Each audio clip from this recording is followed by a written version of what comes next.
अस्सलाम वालेकुम दोस्तों, उम्मीद करता हूं आप सभी लोग खैरियत से होंगे। इस वीडियो में सऊदी अरब की ज़रूरी खबरें और इंडिया की ज़रूरी खबरें आप लोगों से शेयर करूंगा। इंडिया में एक खतरनाक हादसा हुआ है, कई लोगों की जानें गई हैं और जो है एक जगह दो गुट आमने सामने आ गए इंडिया में इजराइल हमास को लेकर के, उसके बारे में मैं अपडेट दूंगा। और एक इंडियन एंकर ऐसी है जिसके जवाब से इजराइल का जो गेस्ट था वो समझिए गायब हो गया। उसकी साड़ी को लेकर के उसने सवाल किया था, वो भी आप लोग शेयर करूंगा। और जो है एक बम धमाका हुआ था कल के डेट में केरला में, उसके रिगार्डिंग अपडेट आई है, किसने किया था वो खुल के सामने आया है। तो चलिए वीडियो को शुरुआत करने से पहले आप लोगों से गुजारिश करता हूं, अगर आप लोग मेरे चैनल पर नए हैं तो चैनल को सब्सक्राइब करके ऑल नोटिफिकेशन ऑन कर लीजिए।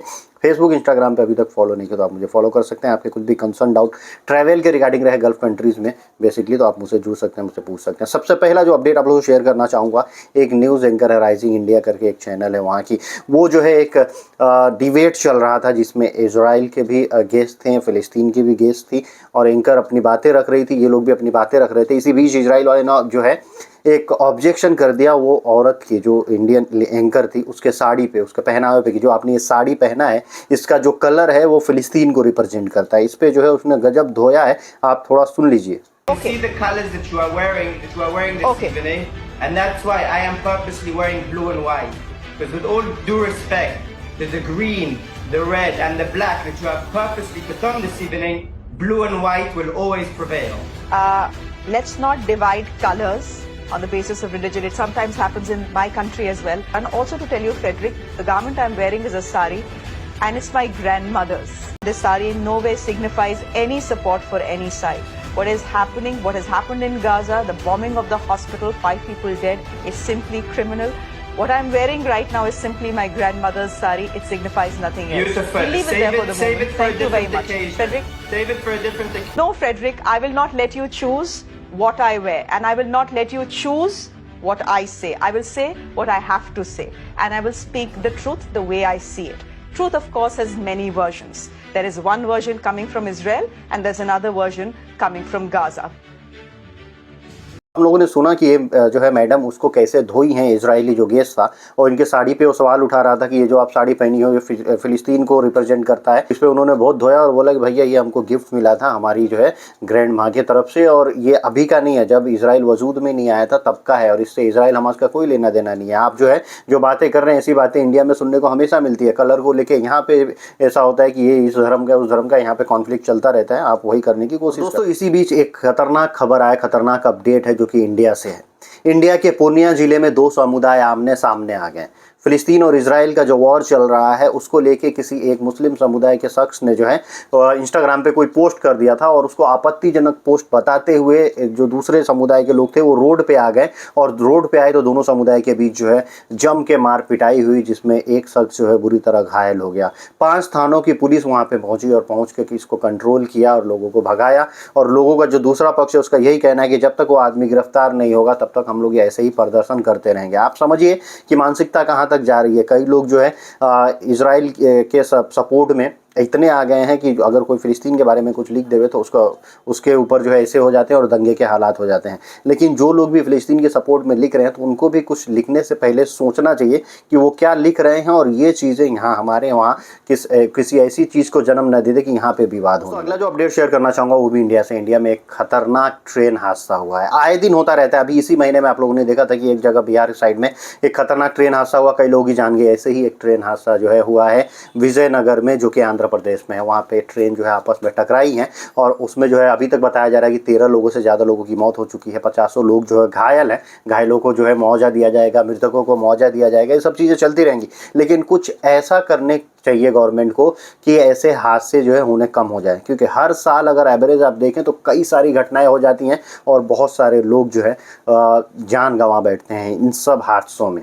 ये हादसे जो है टेक्निकल प्रॉब्लम की वजह से होती हैं। लोग बताइए क्या है अभी तक समझ में नहीं आता है, चाहे वो रेल मंत्रालय हो चाहे गवर्नमेंट हो, कि आखिर ये हादसे क्यों हो रहे हैं, इनको क्यों ना रोका जाए, रोकने की कोशिश की जाए।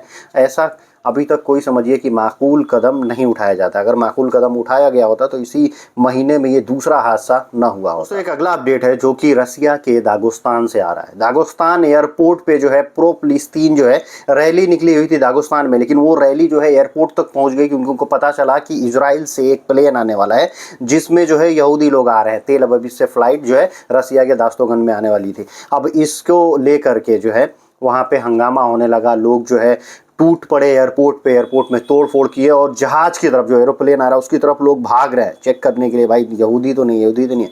फिर जो फ्लाइट आने वाली थी जितनी भी, वो फ्लाइटों को डाइवर्ट कर दिया गया, यानी जो है ये यहाँ पे नहीं आके दूसरे शहर में उसको डाइवर्ट किया गया।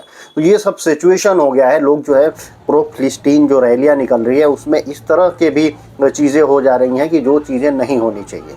अगर कोई फ़्लाइट आ रही है, आप शांति से प्रदर्शन करने, उनको बोले कि भैया इजराइल की फ़्लाइट इधर नहीं आनी चाहिए, आप अपनी बातें रखें। लेकिन जो है अगर उग्र हो जाते हैं, तोड़ फोड़ होती है और लोगों की जान लेने की भी कोशिश की जाती है, मार पिटाई की कोशिश की जाती है, तो कहीं ना कहीं ये सही नहीं है। वो प्रोटेस्ट कहीं भी हो, फ़लस्तीनियों के लिए पूरी दुनिया के दिल में दर्द है।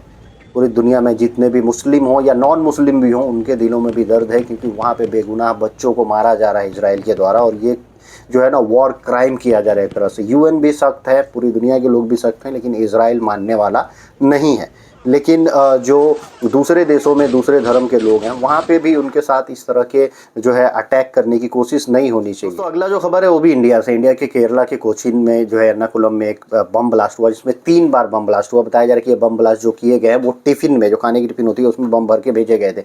अब इसमें जो है एक आदमी जो है खुद को सरेंडर किया है जाके और बोला है कि भाई ये जो है बम ब्लास्ट मैंने किया है। वो ईसाइयों का एक फंक्शन चल रहा था, कन्वेंशन हॉल था, उसमें बम ब्लास्ट हुआ था।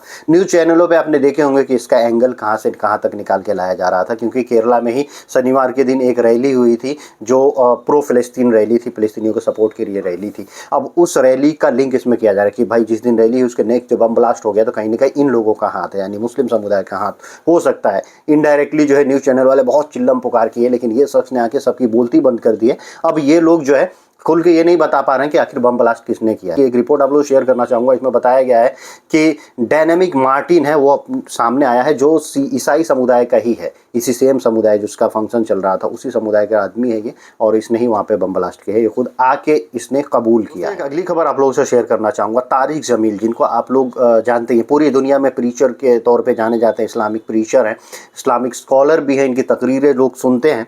लेकिन इनके ही घर में जो आदमी पूरी दुनिया को उपदेश दे रहा है, जीने का सलीका तरीका बता रहा है, और उन्हीं के घर में एक बहुत ही खतरनाक कांड हो जाता है। उनका सगा बेटा, उनका लड़का जो है खुद को गोली मार लेता है, खुद को शूट करके आत्महत्या कर लेता है। और शूट करके आत्महत्या करना या किसी भी तरह से आत्महत्या करना जो है इस्लाम में जो है हराम माना जाता है। अब आप सोच सकते हैं, इतने बड़े स्कॉलर, इतने बड़े प्रीचर जो पूरी दुनिया में जो है एक ख्याति है जिसकी, उनका ही लड़का अपना उनको फॉलो नहीं कर पाया, उनके दिए गए बयानों को नहीं समझ पाया और अपने आप को गोली मार दिया। कारण कुछ भी हो सकते हैं, लेकिन ये चीज़ें हराम है। तो अगला खबर शेयर करना चाहूँगा जो कि सऊदी अरब के रियाद में जो है 2 जगहों पे 2 रेस्ट हाउस थे, जो फार्म हाउस टाइप के जो बनाए जाते हैं, उन 2 जगहों पे खतरनाक तरीके से जो है आग लगा। हालांकि किसी की कोई मौत नहीं हुई और दोनों जगहों पे, दोनों रेस्ट हाउस में जो ये आग लगी थी उस पर काबू पा लिया। तो सऊदी अरब के हायल से जो है 6 औरतों को गिरफ्तार किया गया। ये लोग पब्लिक प्लेसेज में मार पिटाई कर रही थी, आपस में खुद में लड़ रही थी ये औरतें।